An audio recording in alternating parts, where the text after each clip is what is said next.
Thank you for joining me for the Value Construct webinar, where we focus on creating sustainability in businesses, communities, and economies. My name is Lori Elliott. I'm with Conceptual Lee, and this is actually a part of one of our workshops called Mapping, Developing, and Leveraging Value. Now, why would we have such a webinar or workshop? And it's really quite simple.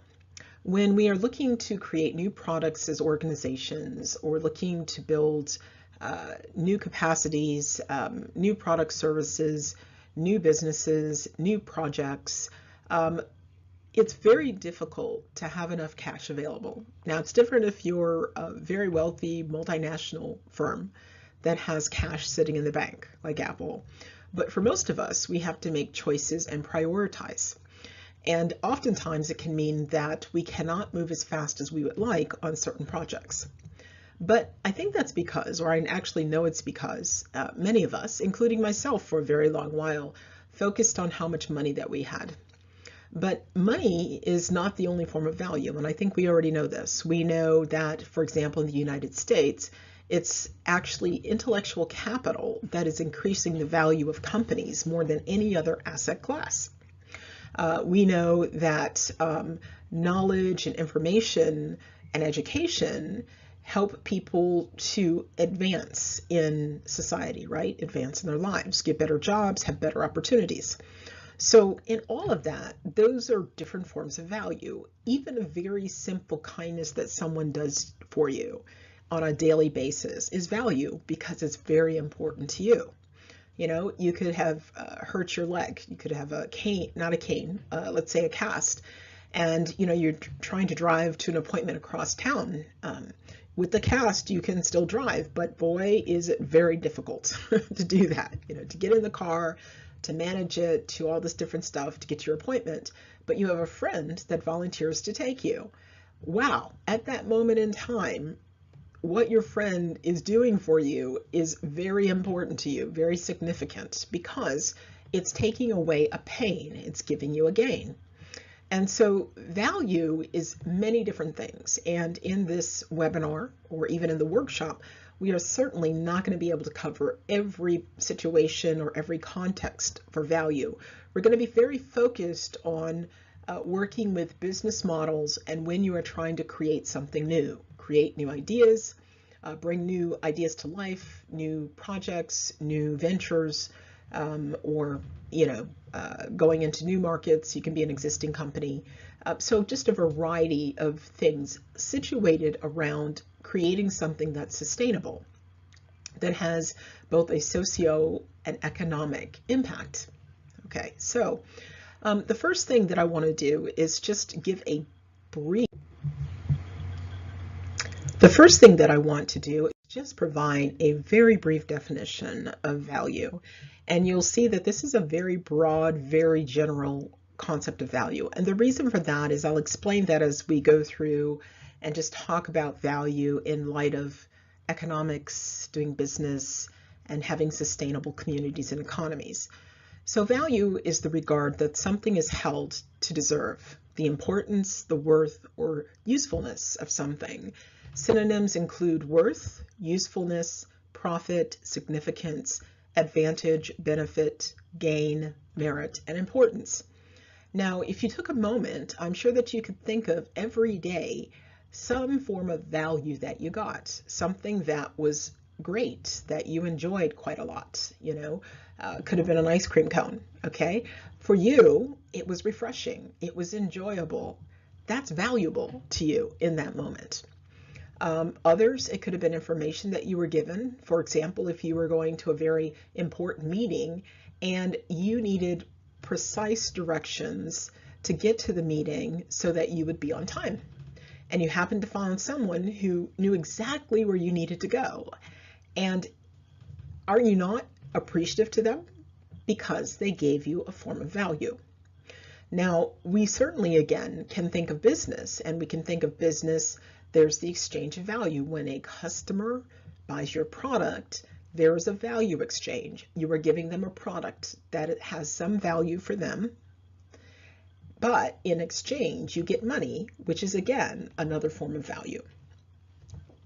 So So when we think about this, we also now want to look at, just one quote, okay? And I think it's important because, many of us, we don't really think this way. Our mindsets are not, organized this way. But hopefully after this webinar, you'll see why it's very important for us to begin to change how we think and how we act, because we are actually devaluing many things that bring us great value. And in many cases, there are things that we can use to actually help strengthen our venture. So, wealth is the ability to fully experience life. Okay? Now, think about that. When we think of wealth, we're thinking of material things. And again, this is just a typical thing, material things and money. How big our house is, how many cars we have, how many vacations we can take, or that the money provides, those types of things. Okay? So certainly that represents a particular type of value, correct? It's monetary, it's very visible, it's tangible, things that you can touch, interact with directly. But what if you didn't have the health to take those vacations or really spend that money and enjoy it? What if you were in the hospital all the time? Okay, money could certainly make you feel comfortable, but you may not have the best life that you could, right? And money and material things cannot change that because of the condition that you're experiencing. Or money does not, when you lose someone that you love, that you valued very highly, a mother, a father, brother, sister, children, husband, wife, money cannot replace them. So wealth is not just about material and monetary things. Wealth is a large variety of things that interact together to create value in our life. So when we talk about wealth is the ability to fully experience life, we're talking about many different forms of value. And I'll explain this later, but I'll just mention briefly. So when we talk about wealth in relationship to value, we really just mean that wealth is an overabundance of a particular value. Okay, and so you can talk about wealth of education, wealth of in your health. You can talk about wealth in your family relationships, in the number of children you have, the wealth in the generational knowledge that your parents and grandparents and great-grandparents, and the stories and your heritage and your culture that are just very rich and wealthy. All of these things can represent value, and of course, wealth. So let's take a look at some of the characteristics of value. And as I'm doing this, I'm asking you to take notes of your own observations and your insights in your own context. So first of all, anything that exists has value, whether they're a human being or an object. Now, in my case, I'm really referring to things that naturally occur. Okay, so when we think of creation, when we think of the universe, everything that exists has value because it has a purpose. Now, some people sometimes feel that their life, they don't know why they were born, right? But there's still a value. Every living being, every object in the universe has a purpose. Now, the interesting thing, it's hard for us always to know what that is. And sometimes, or many times, those purposes may not seem very good or very helpful. I can think of insects, okay, or snakes. Okay, now I like the outdoors. I love animals. I like going canoeing. I don't mind going camping. But for example, if I come across a snake, or if I'm, if my campsite is infested with bugs in my tent, I'm not really all that happy. Okay, so I don't like those insects. I don't like the serpents. Okay, in my space. And I don't appreciate them. So I don't, see them as having much value for me. But in reality, in the bigger picture, there's a lot of value because they're part of the ecosystem. And snakes do certain things that are essential to keep the balance in the ecosystem, and so do insects. So just because I don't think they're a value or bad or negative value doesn't mean that they don't have value. And as I mentioned, I talked about purpose, okay? So value is tied to a person's or object's purpose. Now, it's not the only thing that you can attach, how value can be attached to a person or an object, but it's a core, you can even call it property, a value that that it serves a purpose, right? It has a function. Value most often varies based on the person who ascribes it to something. Remember this, this particular quote, beauty is in the eye of the beholder. That's really very true. When I go to a certain movie or when I go to a certain place, the beauty that I see is in the landscape and in the buildings. When I travel with friends, what do they like? They like the fun things that we do. And it's not that I don't like that, but what I really appreciate is the history, the landscape, the ancient architecture. I'm very much into ancient history. And so that's what I gain pleasure from. I don't take pictures of people. Not that I don't like my friends when we travel and all that stuff, but the real passion that I have for traveling is to see and study history and to see ancient civilizations and to understand the history of different cultures. Okay, so for me, the beauty, the greater beauty for me is in the history and the landscape and the architecture.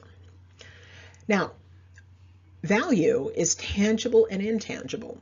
So, like I said, we have material things, car, house, things that we buy, and money. Those are tangible. But we also have intangible value. Love is value. Beauty is a value. Excitement or fun is an intangible. When we think of business, an intangible asset is knowledge, relationships, connections, things that we cannot touch, but they're still there. Value can be described in infinite ways, and that's one of the things that you'll learn as we go through this. I'm not going to be able to cover even, a decent percentage of every way that value can be constructed, okay? Because to a large degree, it has a lot to do with how you view the world, right? Your personality, your identity, your purpose, your destiny. So some things that are more valuable to me are not going to be as valuable to you. And that's kind of the difficult thing about value. It can be vague. It has infinite ways of being described. So this is why, we talk about it's a difficult topic because of that. Okay. Even when we talk about bringing value into a venture and, trading something instead of paying for it, for example, how do you really get the right balance, so that both sides get the proper exchange? It's certainly not necessarily an easy task. And in fact, this type of value, this vague value that cannot be monetized, for example, that often is called an illiquid asset, okay, or a shadow asset, something again that is not easily tradable, okay, but it does not mean that it's not highly valuable, because in a business, oftentimes that type of value is actually your competitive advantage. That's your knowledge, your processes, your routines, all of those different things that you've built up within the company that sets you apart from others. They're not easily replicatable. Okay, so there's a purpose for both types. What we're trying to achieve here is to find a way to introduce more different forms of value that can help you, one, valuate your company or your community, help you to express that value in a way that others can understand and appreciate. Because what it does is, the better you are at valuating yourself, whether you're an individual, an organization, or a community, that means that you have the opportunity to engage with others to get greater value. Okay, and so I'll talk again, more about that a little bit later. But also, value is measured in many more ways than just money, and I've already kind of emphasized that. often pinpointing the true or full value of something eludes us, okay? And this is actually a lifelong journey, okay? So if you look at yourself, very simple example, you understand certain aspects of yourself, and next year you'll understand different things about yourself. That's part of the growth process. And none of us fully understand who we are, even when we die. Even if we've lived a long life, there's so many aspects that we never really get to, okay? Even if we live a full life.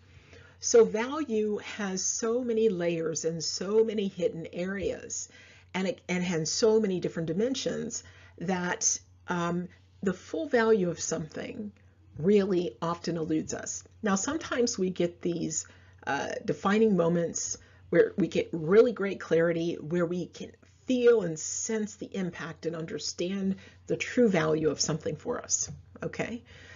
Life, for example, that we get to live and appreciate. You could have been in a horrible car accident, for example, and you about died, and you then begin to appreciate and value life in a whole new way.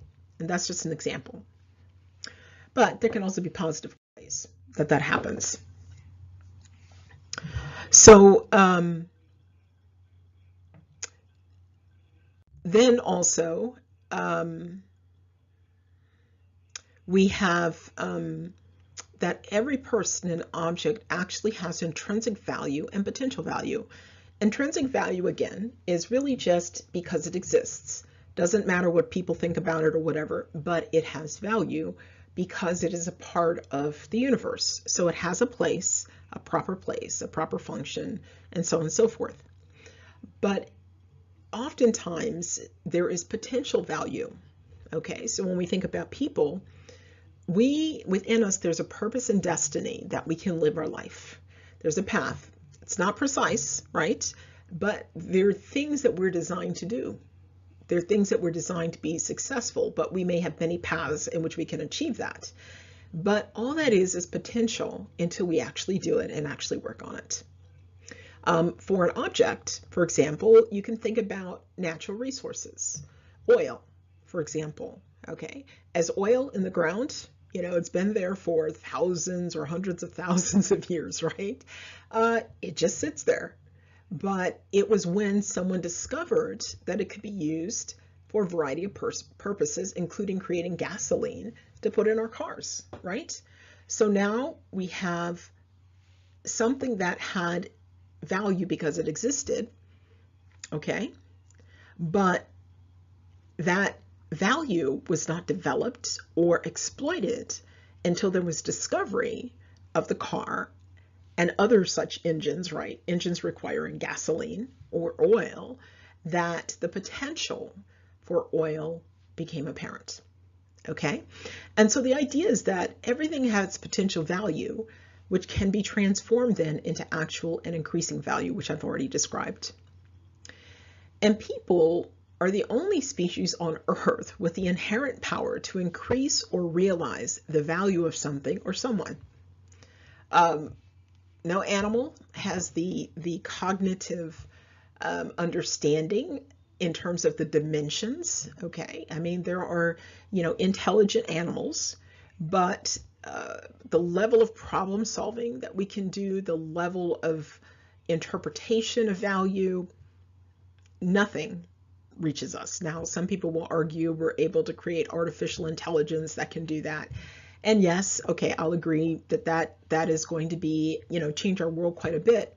But essentially, there's a part of us that is in our spirit and our soul that cannot be duplicated by robots. Okay, so I'm still going to say that people really are the only ones that actually really truly have that inherent power. Value and the dynamics of value can change at any moment. So it's not a constant. Okay, some of it deals with perceptions of how people perceive value, depending on the situation, depending on who's involved, depending on how the value is going to be used. It's just broad, many different ways.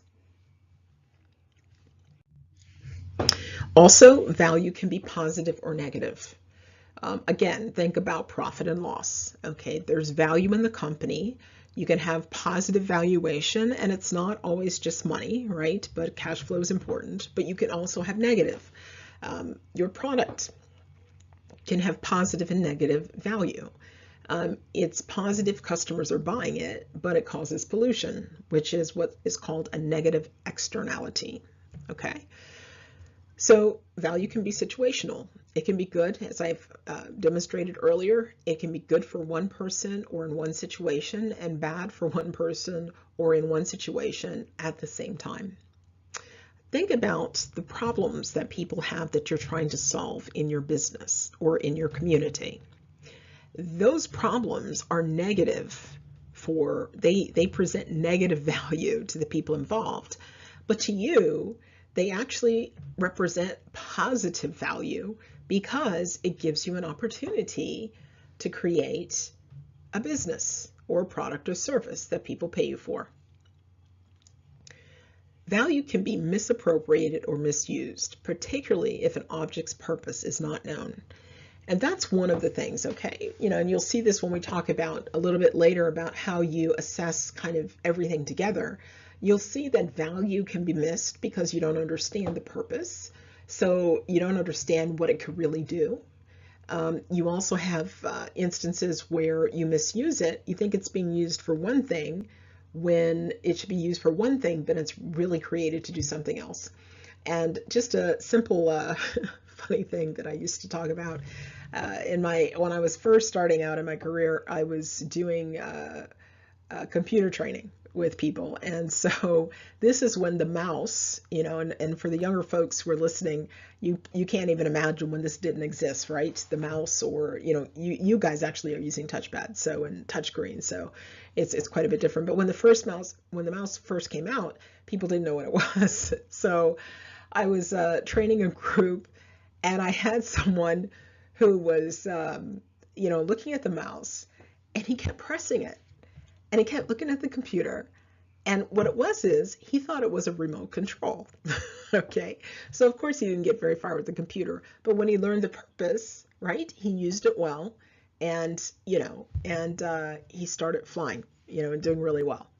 So that's just a simple, funny example. But also our identities, okay, which represent a configuration of value, because you don't just represent one piece of value. You have many different things that make you valuable to the people you love, to society, to the company you work for, to yourself. Really, the identities are the key to unlocking and stewarding value.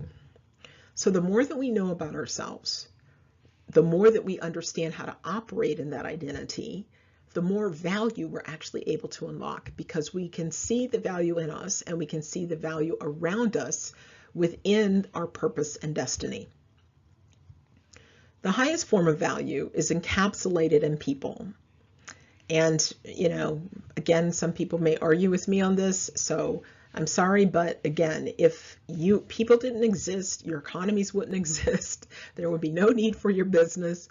So basically, without people, not much happens, okay?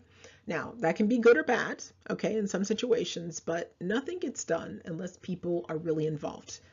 Societies don't grow, even how we steward the earth. We can do that very well, or we can do that bad. And depending on what side of the camp you're on right now, some think we're doing all right and others think we're doing lousy, okay? But the idea is that because people are the highest form of value, or rather the highest form of value is encapsulated in people, therefore people are the center of economies. Now, we don't get into this in this particular webinar, but we have a workshop where we talk more about that. So just again, think about your own experiences and your own insights, and just take a moment, write them down, and consider ways that you have not thought about value before, or about interacting with value, okay? And this is really a mind shift, and of course we're going to get to more of the concrete things momentarily, but I'm trying to build up to this because this is a shift, okay? This is a major shift. And so in a moment, you'll see why, okay? So first we have states of value, and really depending on how someone perceives something or how that particular value is being used or seen at the time, the states can happen at the same time. Okay, so for example, if you have knowledge in your company, it is an asset. It can be a resource, and it can also be capital at the same time. And if it's an overabundance of knowledge in a particular area, then it can also represent wealth. Okay, but let's just go through these states. So I've explained this, that every thing, human and object, in creation, in the universe, has value, has intrinsic value due to their existence. Okay? Then we can also describe value as a strength or weakness, and that's really indicating negative and positive value. So we can phrase this differently in many different ways and in many different contexts: profit and loss, good, bad, benefit, cost. Now, when we come to an asset, this is a useful, beneficial, or valuable item that can be tangible or intangible. And typically when it's an asset, that means that you have some control over it or a great degree of influence over it.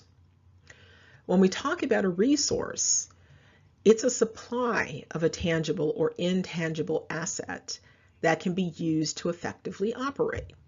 So for example, food is a resource for the human body.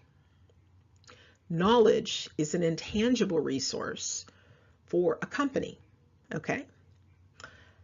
Then from there, it becomes capital when those resources are actually used to operate effectively. Okay, so you make an investment of capital. Okay, and then of course, wealth, as I said, is the accumulation of assets to the level of abundance. So also just note that I oftentimes will use these terms somewhat interchangeably, but I'm really talking about very similar things. It just, again, depends on the particular situation and it's being applied. So that's why it's a state. Okay, so when we look at this, I just want to emphasize that we first start with assets, which are tangible or intangible things of value, right? And that is, and the reason I'm emphasizing this is because I'm looking at it from the idea that you're going to be inventorying your value that you have as an individual, as a team, as an organization, as a community. Okay, so you have basically just an inventory of assets. But then you have to determine, are those assets something that we can use as a resource to operate effectively? Is there knowledge? Are there institutions? Are there people? Are there raw materials that we can use as a resource to effectively operate as a community, as a business, or even in our economies? And then once you determine that, then you say, okay, what am I actually then going to invest to operate effectively? Okay, and that's when it becomes capital. So another way of looking at value is through the eyes of an individual, including yourself. And I've just kind of put this in terms of products and services just to give you an idea. But this value continuum does not have to be relegated just to products and services. So the first level is, on one side, is value exchange, and that typically focuses on utility or purpose or functionality. Okay, so that can be commodities, raw commodities like corn, gold, silver, whatever it is, right? Products, services, solutions. And many of these things, even products, services, and solutions, if it gets to a competitive market, oftentimes they can become commoditized. Okay.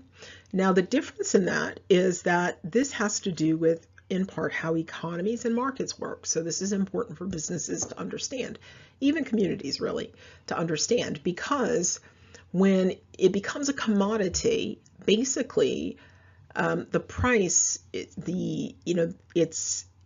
the market is driven by demand and supply, certainly, but by price, okay?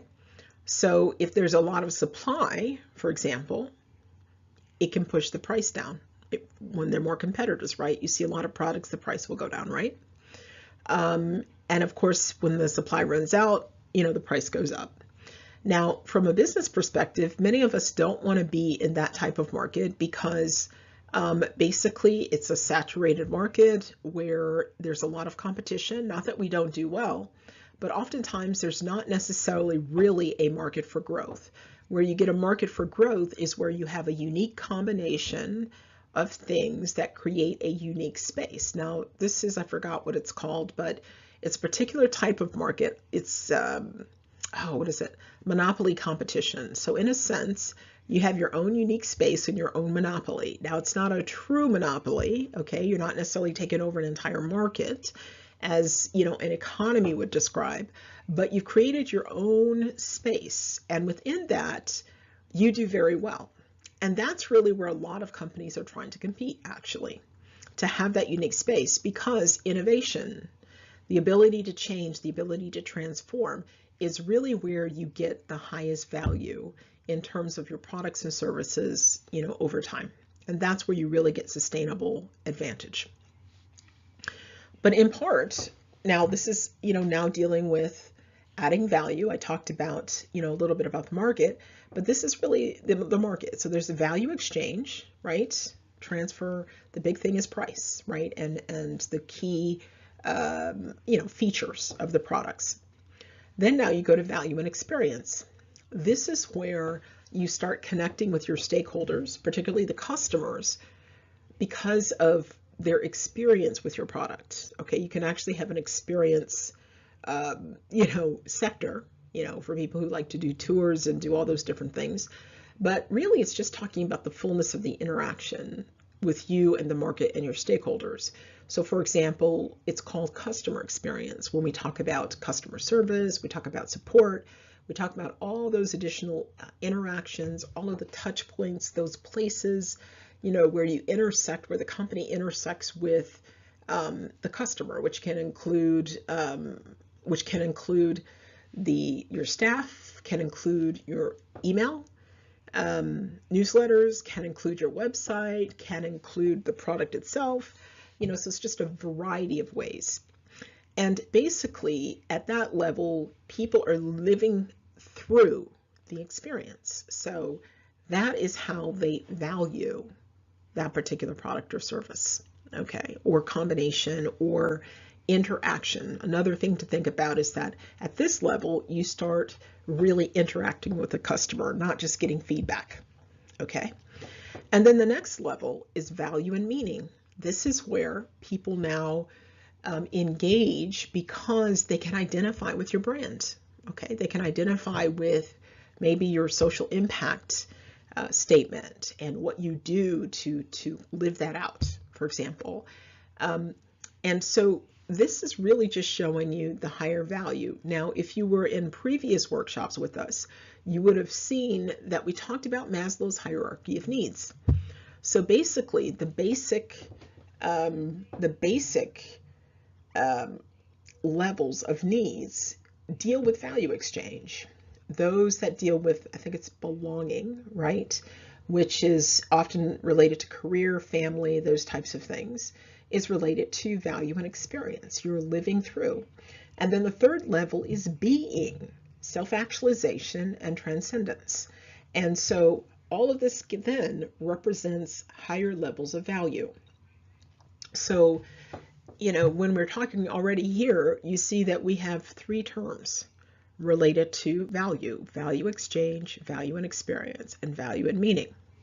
And, as we go through this, we're going to get a lot of other definitions. Okay, but just wanting to turn back for a moment back to something that we introduced in mapping the DNA of an idea, which is the workshop that's really the prerequisite with the current workshop from which this webinar was pulled. So you see that we have the value creation process. So in order to create value, there is a process. You're adding value. You're transforming something into a higher or different form so that the resulting output is a higher, greater, or different value.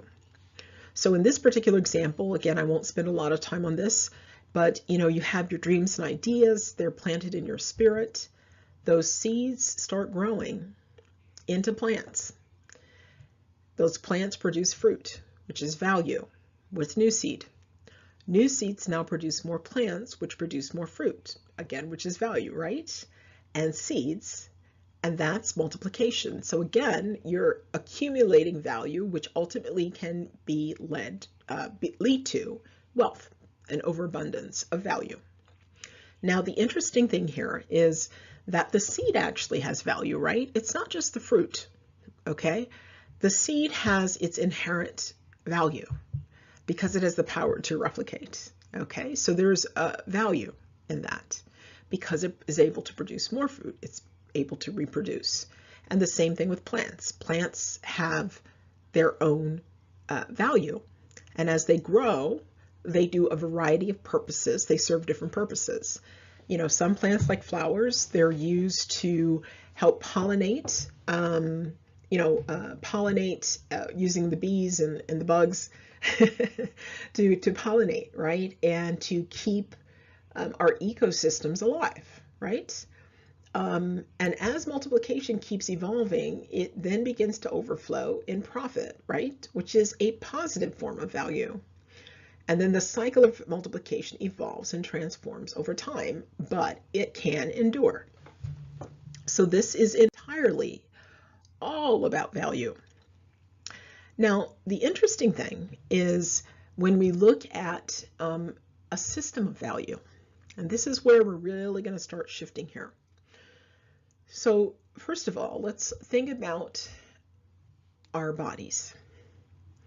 What is really the life force in our body?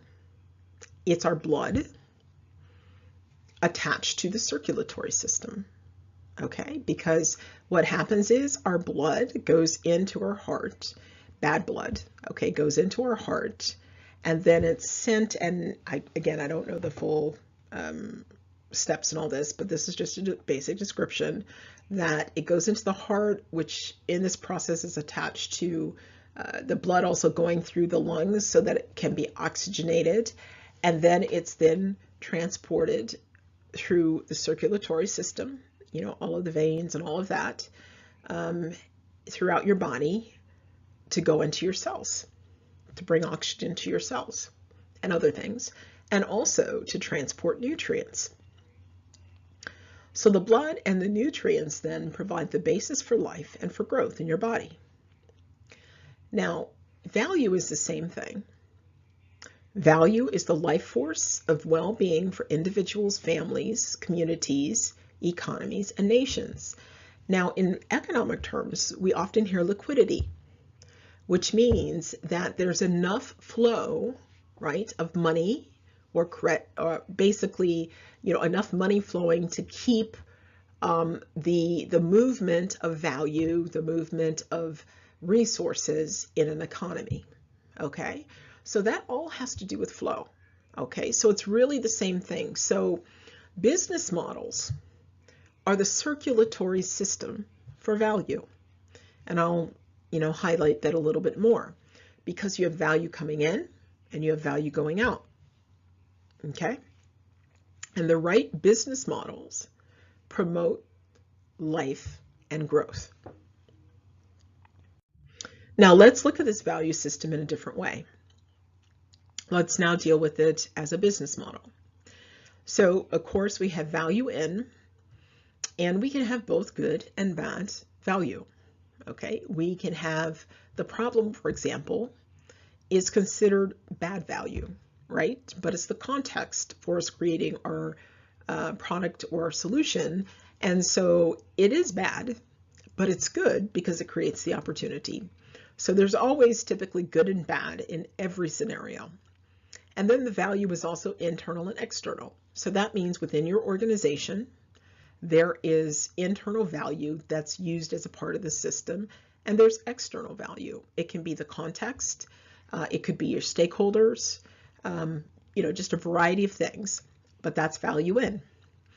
And once it comes into the business model, it becomes a part of a series of processes that represent the value system or the circulatory system: value proposition, value creation, co-creation, value delivery, value capture, value leverage. And then, of course, you have value out.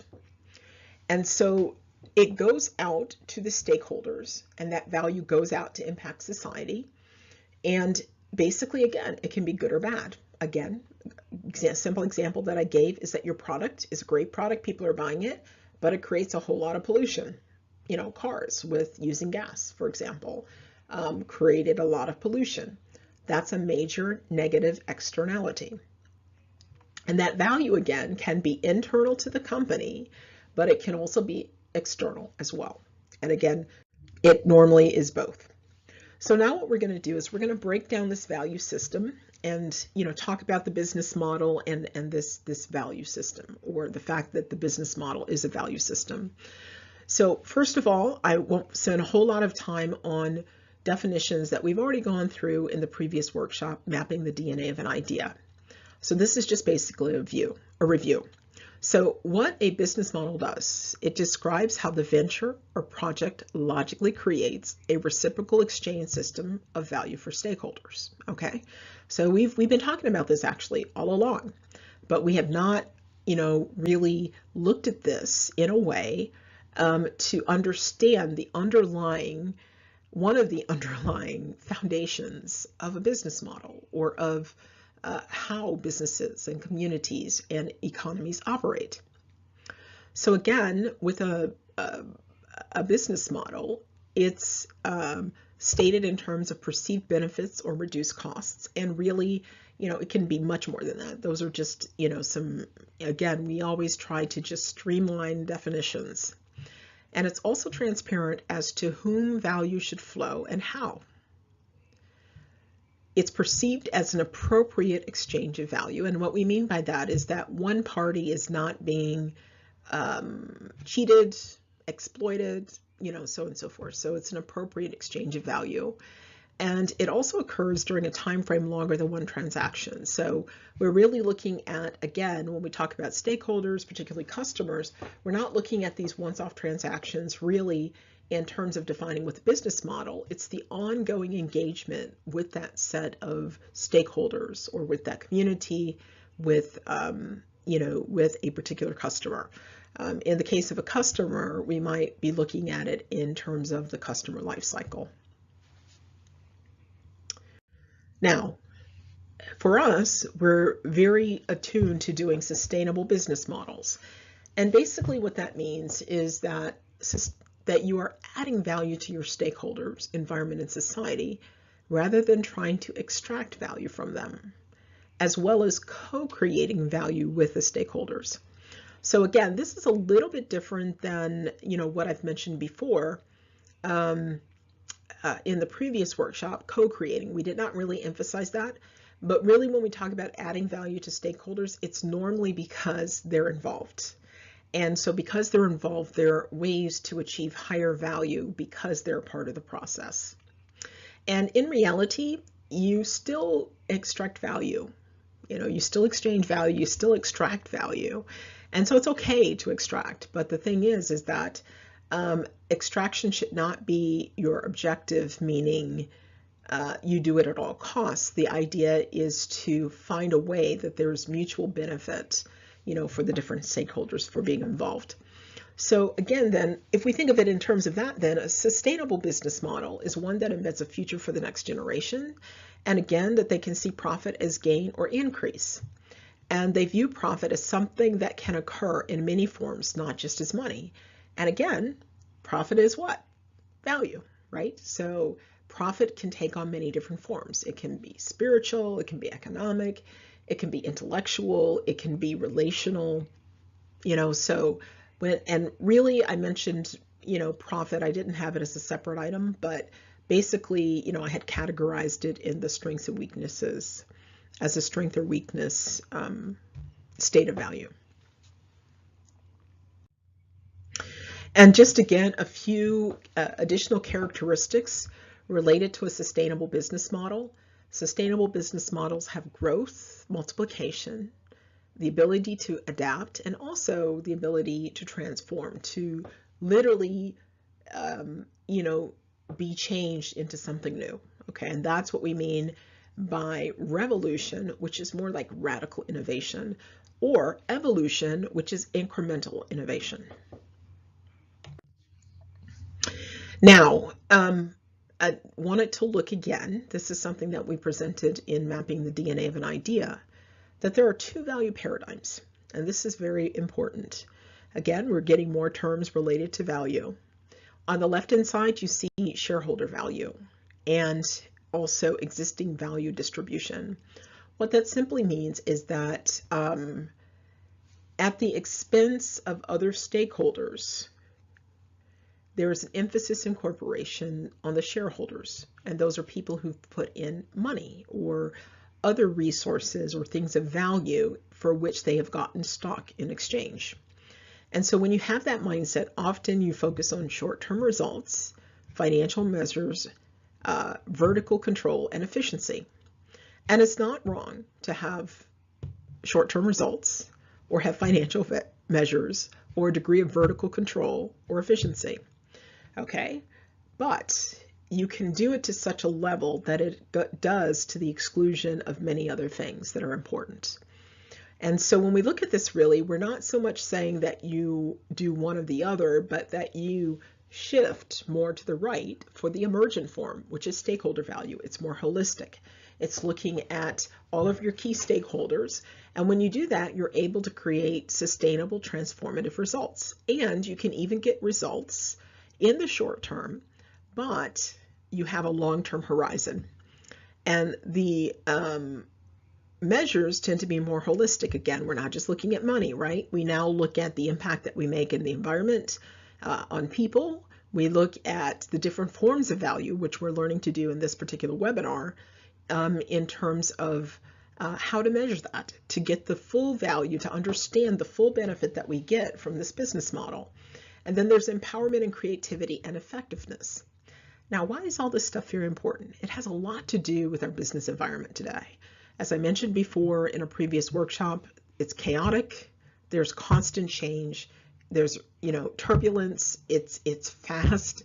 And so in the left side, you cannot keep up, okay, because that is more of a vertical, top-down organization, whereas on the right, it's more fluid because you're working internally and externally with people, and those forms are able to adjust and move more than a traditional value system or value paradigm.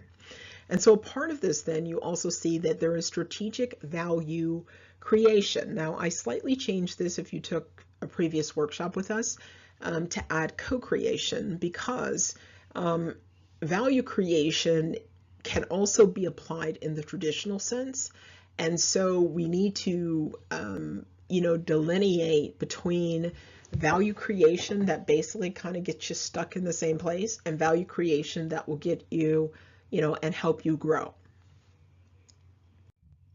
Now, there's also forms of value, and we're not going to go over this because in the webinar, but in the workshop, we actually go through different levels of value, or where you find value, like at the individual level, at the organizational level. And I will mention those at the end or near the end of this webinar.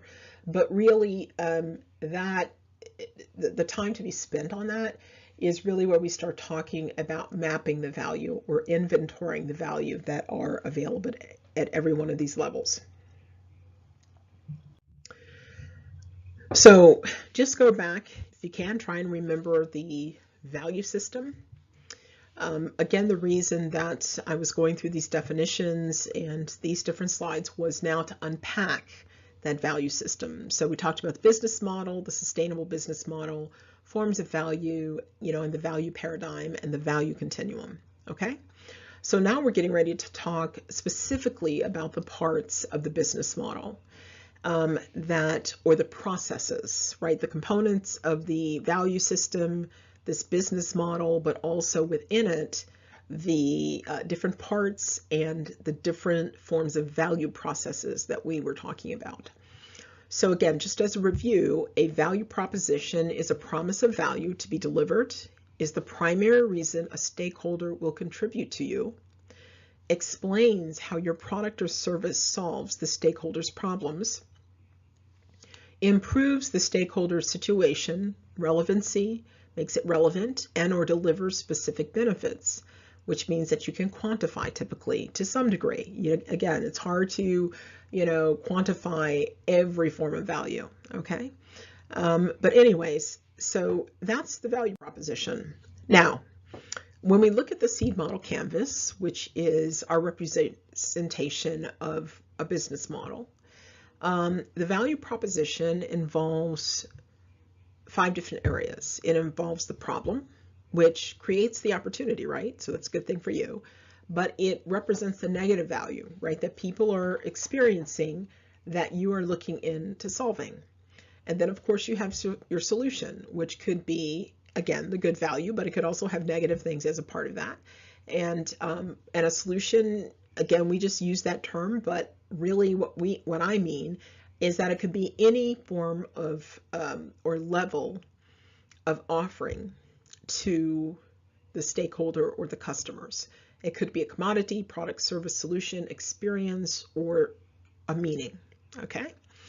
Then, of course, we have the stakeholder section where you list your stakeholders and stakeholder relationships. And then in the center, we have the actual unique value proposition. So all of these are a part of the value proposition, either as inputs or as the value proposition itself, or those elements that interact with the value proposition. Now, next, we'll talk a little bit, and again, not much in this webinar, about value creation and co-creation. Value creation is where you create value, products, services, solutions, experiences, meaning for your stakeholders, while value co-creating is where you create value, again, all of those things, collaboratively with your stakeholders. Okay, so the difference between the two at a very basic level is that value creation is what you do for your stakeholders. Value co-creation is what you do with your stakeholders. And again, we can just take that same continuum that we had before just to give you a general idea about different forms of co-creation, because even in that, as I said, when I talked about on the value paradigm slide, there was originally I had a strategic value creation, but really there is, value creation in the modern term as compared to value co-creation can actually be kind of a negative, okay? So because you want to move more towards that holistic view and working with stakeholders. So even within value co-creation, there's actually a continuum. And so oftentimes when we talk about value exchange, there can be cooperative. This is where there is stakeholder input. That's basically where companies allow stakeholders to give inputs, give ideas, okay? But there's really not, much interaction in that, not necessarily. Then at value and experience, you now have the relationship of coordinating. It's still firm-led and controlled, but there's a lot more firm stakeholder interaction, and the stakeholders can actually be somewhat involved in, developing the solution. When we have value and meaning, it's now collaborative, and that's where the firm or the stakeholder can initiate or lead the actual co-creation process, right? And it's a collaborative development effort, okay? And this is now where you see users, for example, and either other stakeholders, partners actually being involved in the design and prototyping and testing of products, services, and solutions. So again, it's a continuum going from, a very low end of value co-creation to a higher form. So when we look at our business model, there's one area that really activates value co-creation, and that is your stakeholders, because that's when you now have them more fully involved, right? And you can determine what seems to be appropriate for you at what level of value co-creation that you want to create. Value creation and delivery, and to some degree, is really always there. And that is represented by the components of your business model that refer to key resources and activities. Those are things like staff, equipment, facilities, and particular processes internally that you need in order to create this value. And then typically you will have channels and partners that will help you in that delivery. But when you are now having a more broad view with the stakeholder, this is a much looser, more fluid configuration. Okay, so both of those two areas can actually overlap in the modern organization. The next part is value capture. Now, value capture is retaining some percentage of the value created in value creation, value exchange, value and experience, value co-creation, etc. Value capture should occur for all key stakeholders, the firm, internal team, customers, suppliers, partners, and communities. Now, the part then that this involves is the bottom part. So we have costs and benefits, and I'll speak to that first. Those areas, again, costs represent negative, right? Benefits represent positive. Now, what we've done with our business model is we not only evaluate the monetary cost or the monetary benefit or revenues, we actually do other forms of value. Okay, so we look at, okay, if we have these stakeholders involved, if we're producing this product, what other benefits are we getting from this? Okay, and so at the bottom, this is really reflecting what the value that the company is getting out of this, right? Not anyone else in the system. The exception is the middle part, impact. That deals with the society as a whole. If you are doing something that cleans water, okay, it makes everyone more healthy. Okay, so that could be a very high socioeconomic environmental impact. Okay, but typically what you'd have to do is when you are talking about this and you're value co-creating, you would have to use a different tool that we have that would allow you to reflect and assess the value capture for all of the different stakeholders. Now, some of that is started in the process that we have with the stakeholder analysis worksheet. If you were in the previous workshop, you'll know that we had categories that talked about the benefits and the costs. What does the stakeholder get out of this? What do we get out of it when they're participating? What's the cost to them? And what's the cost to us for them being involved? Okay, so, but again, that doesn't necessarily reflect the many different forms of value that we could be assessing. Okay, and one of the reasons why would we go through all of this? Basically people, some people are more utilitarian, meaning that they're quite happy when they get what they pay for. And I think actually what's probably more realistic is that each of us are that way about something. For example, there are certain things that I'm not very fussy about. Okay, I just want the utility of it. For example, my computers. Now, I used to be quite a geek and love the latest technology and really I still do. I still like to fiddle with it. But with all the other things that I have to do, I don't want to fiddle with new technology. I just want to get my work done. So I need a solid, computer piece of equipment that I know and I can rely on, to be there to help me do the work every day. Okay. Now, when I have time, like if I take a sabbatical or something, maybe I'll play around with technology. But, in that instance, I'm very utility oriented. But when I think about history, okay, that's not utilitarian to me, or architecture. I look at the beauty, I look at the history. I enjoy gaining insights and interpreting, from patterns that I see in history, and that creates meaning for me and for my life. Okay, so I really enjoy that. And I enjoy learning. So I wouldn't be in this business if I didn't like to learn more things. But so the idea is that there are many different ways that we should be evaluating value, because when we are able to do that, we're able then to appreciate the people involved and learn how to provide them better value. Okay, and I'll give you another example. I just heard this story actually a couple weeks ago, and I just thought that this was really an example of meaningful value, okay, that impacted someone so greatly that it literally changed history, okay? So I won't get into the countries and all of that, but there was a situation where there was peace. I'm sorry, there wasn't peace, but there was a peace accord that was trying to be worked on and to be negotiated. And the two key architects, or the two key anchors for that, were definitely on opposing sides. But then there was a country that was a mediator in the process.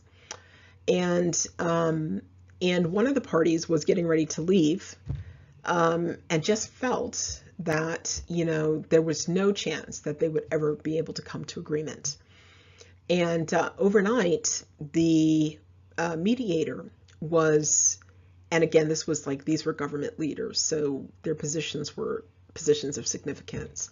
But the mediator determined that, he wanted to find out what would have meaning for the gentleman that was planning to leave, so that he would understand that he was valued, his people were valued, and that there was more to this than just a form of transaction. There were relationships that were being developed. So he discovered that the gentleman was very, very much a granddad and loved his grandkids. And so the mediator actually signed a separate message for each of the grandchildren. And after he gave that to the country leader that was getting ready to leave, that country leader changed his mind, and that peace accord was actually executed, was decided upon and executed. And so for that particular leader, his grandchildren had the greatest meaning for him at that point in his life. And the fact that someone would recognize and appreciate that and do something so kind, to indicate, that he valued that individual, changed the course of history. And so value is very important, okay? And value, again, if we reduce it to money, we miss out on opportunities like this. We miss out on the ability to change history, to change the life of people, because value is not just money. It's much more than money. Okay, so really this first part, or this whole webinar, is just really talking about the construct of value, a basic, way of looking at value, to get you to a point where you can now begin to look at different sources of value and inventory them. And ultimately, the plan is that it will allow you to determine different forms of value that you can use as capital or resources in the creation of your business, your venture, your idea, or even help you expand and do different things. So the process that we do to do that inventorying is value mapping. And basically, it's a baseline activity for identifying gaps and opportunities in the processes of value creation or co-creation. And we're not going to go through this. Again, this was just an introduction to that. But what you'll see here is that value mapping, again, is a baseline. And when you are able to value map and then develop and leverage value into sustainable business models, those sustainable business models then can lead to sustainable organizations and communities, and ultimately then to sustainable economies, nations, and society. So the process is very straightforward. You're going to find that as you do value mapping, that it's a lot of information, especially when you inventory. And sometimes you can be overwhelmed, but you can give yourself a scope. For example, you might want to only say to start, okay, let's just look at this one business model. Let's look at this one product and begin to build these value maps based on that, instead of just saying, okay, let's inventory every form of value that we have in our organization or in our community, okay? But if you have a group of people, like in a community, you can divide the work. Okay, so this is something that does take time. Your baseline, you want to get a good picture. It's not going to be perfect, and you don't have to perfect it, but you do want to have a good enough sense of what you have, or at least a greater degree of what you have than what you understood before. And then once those are mapped, then you can determine how to use them, to create other value. Or do you have to develop some of those resources or some of those assets more? Do you have to change them? Do you have to add something to them in order to allow them to be used as a resource or capital? Okay? And then, so that's the process of developing. And then the last part is then orchestrating the capital. And this is the transformed assets and resources into combinations that create higher or more value. And that's really the business model, right? So basically then you learn to leverage. Now there are other things that you can even do, like with raw resources or assets. You can combine them in certain ways to serve as security so that you can get cash flow for a project or a venture. Okay? This is what they do, for example, with energy projects. It's called project finance, and how they do it is instead of the company who's developing having to prove that they have the credit worthiness of it, it is put on the revenue stream, and the revenue stream is secured. And then, of course, in that case, the person's buying have to, have the solid credit or capacity to pay, right? But the idea is that they're able to take the asset of revenue that should be coming from the project in order to get the finance in order to build a project. Okay, so that's just, one example. So leverage, again, is also a very, very, can be used very loosely. Okay, now sources or layers of value. And again, this is just giving a preview of the different modules that we'll be going through to map. Okay, so we're going to be looking at every single one of these areas, because there are different ways that you look at value in each and every single one of them. So we'll look at the problem in the product, the individual and teams, stakeholders, particularly the customer and supplier, and then the business model and the organization. And from there, if you are going to be taking the workshop, we'll then talk about how you plan and strategize to develop that value that you've discovered and how to leverage it. Okay, so that's actually it for this particular webinar. I hope that it's proved useful to you.